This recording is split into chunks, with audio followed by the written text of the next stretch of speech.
Bonjour, bonjour. Je continue à vous parler énergétique et entité. Alors, nettoyer, évacuer, dégager des entités, qu'est-ce que ça implique vraiment? Alors déjà, le but c'est que vous alliez mieux. Ça permet de faire sauter un certain nombre de blocages, qu'ils soient énergétiques ou émotionnels, mentaux ou autres. Comme je l'ai dit, j'aime bien, quand c'est possible, quand vous êtes d'accord ou que c'est votre demande, commencer par un travail énergétique, par un nettoyage énergétique pour dégager les entités, avant d'aller voir ce qui se passe du côté émotionnel et du côté mémoriel, du côté traumatique. Parce que, parce que certaines de ces entités vont se nourrir de ces choses-là, et quand elles s'en nourrissent, elles vont empêcher qu'on nettoie, qu'on dégage. Elles vont maintenir un certain flou sur l'origine du problème et soutenir votre ego dans le fait de vous faire regarder ailleurs que là où est le problème.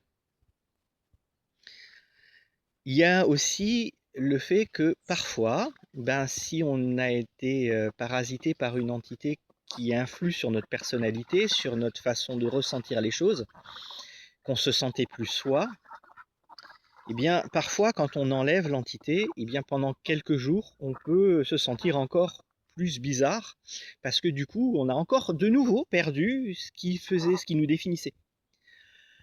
C'est très temporaire. Très rapidement, on revient à soi-même et on redécouvre qui on est. C'est assez rare, hein, bien entendu, mais ça fait partie des choses qui peuvent arriver. Et c'est extrêmement temporaire, c'est une histoire de quelques jours la plupart du temps. Et souvent, c'est ça quand l'entité est présente depuis très très très très longtemps, et quand elle est là depuis quasi toujours, voire parfois depuis une vie antérieure, eh bien il faut réapprivoiser sa propre personnalité, et ça peut demander un petit peu plus que quelques jours. Ça dépasse rarement les 2 à 3 semaines. Si c'est le cas, ça veut dire qu'il y a autre chose derrière, ou que ça a réveillé ou fait ressortir un trauma qui nous bouffe complètement, et il faut absolument régler ça. Si ça dépasse les quelques jours, il vaut mieux aller chercher du côté traumatique, du côté émotionnel, ce qu'il peut y avoir derrière. Pardon. Donc, enlever une entité, c'est pas anodin, et ça peut effectivement faire ressentir des choses qui impactent